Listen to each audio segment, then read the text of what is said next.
नमस्कार मित्रांनो, आज आपण बघणार आहोत ITR नवीन रेजिमनुसार कसा भरायचा. आणि जर तुम्ही सर्व्हिस करत असाल आणि तुम्हाला दरवर्षी ITR फाईल करावं लागत असेल तर हा व्हिडिओ नक्की तुमच्यासाठी आहे.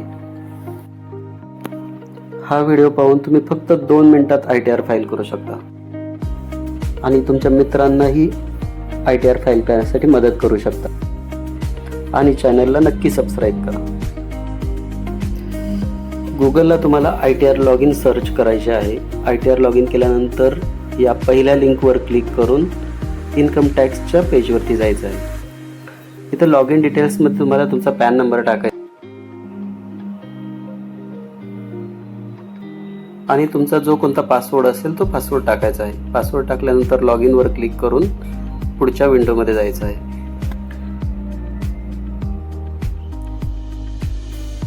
इथे तुम्ही पाहू शकता फाईल नाव म्हणून लिहिलेलं आहे, त्यावर क्लिक करून तुम्ही यामध्ये आपले चालू वर्ष प्लस ऑनलाईन हा ऑप्शन निवडून प्रोसीड करायचा आहे.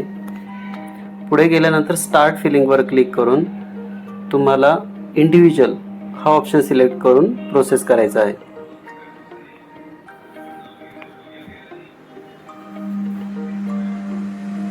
येथे तुम्हाला खाजगी सर्व्हिस असल्यामुळे तुम्हाला ITR 1 सिलेक्ट करून प्रोसेस करायचा आहे. ITR 1 म्हणजे तुम्ही नोकरी करता आणि तुम्हाला मंथली पगार चालू आहे.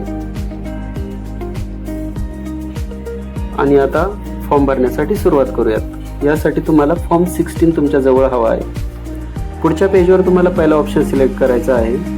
बाकीचे ऑप्शन नोटीस वगैरे आल्यानंतर वापरायचे असतात. तर पहिला ऑप्शन सिलेक्ट करून तुम्हाला नेक्स्ट करायचे आहे.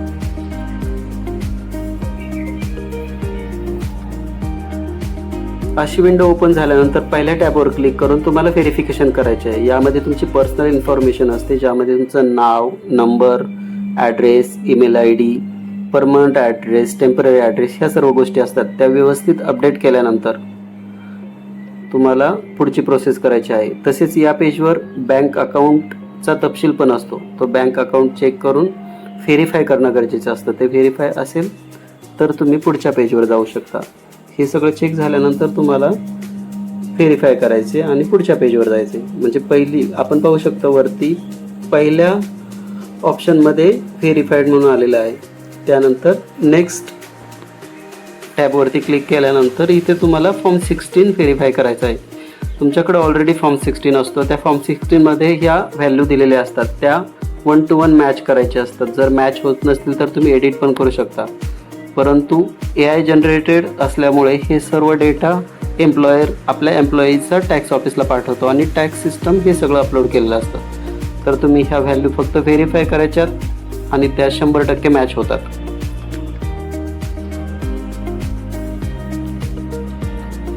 स्क्रोल डाऊन करून तुम्हाला हे अप्रूव्ह करायचे आहे.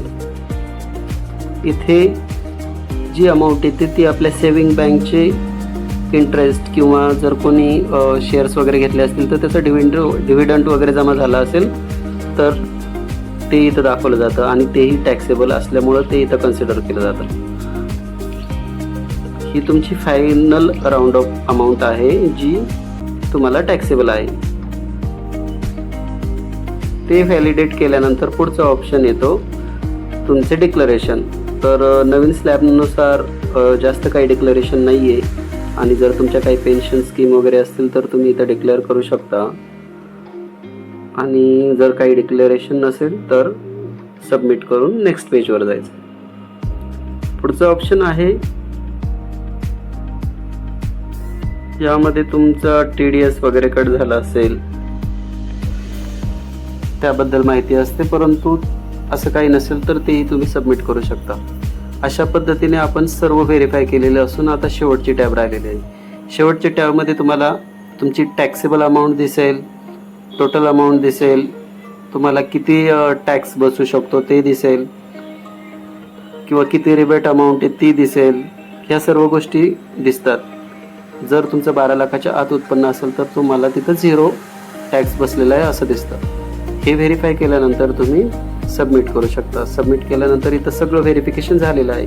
व्हेरिफिकेशन झाल्यानंतर प्रिव्ह्यूमध्ये हा फॉर्म ओपन होतो, त्यामध्येही तुम्ही त्या व्हॅल्यू व्हेरीफाय करू शकता फॉर्म 16 पाहून आणि पुढे प्रोसीड टू व्हेरिफिकेशनसाठी जाऊ शकता. इथं चेकबॉक्समध्ये टिक मार्क करून आपलं नाव चेक करायचं आणि प्लेस पुणे जे असेल ते टाकायचं आणि ते टाकल्यानंतर तुम्ही प्रोसीड टू व्हेरिफिकेशन करायचे. इथं व्हॅलिडेशन सक्सेसफुल झाल्यानंतर नेक्स्ट केल्यानंतर तुम्हाला पुन्हा एकदा प्रिव्ह्यू दिसतो जो आपण फॉर्म भरलेला आहे. त्यानंतर प्रोसीड टू व्हेरिफिकेशन केल्यानंतर व्हेरीफाईड येतं आणि त्याच्या पुढे आपल्याला आधार व्हेरीफाय करायचं असतं. आधारचा OTP टाकून आपल्याला व्हेरिफिकेशन कंप्लीट करणं गरजेचं आहे.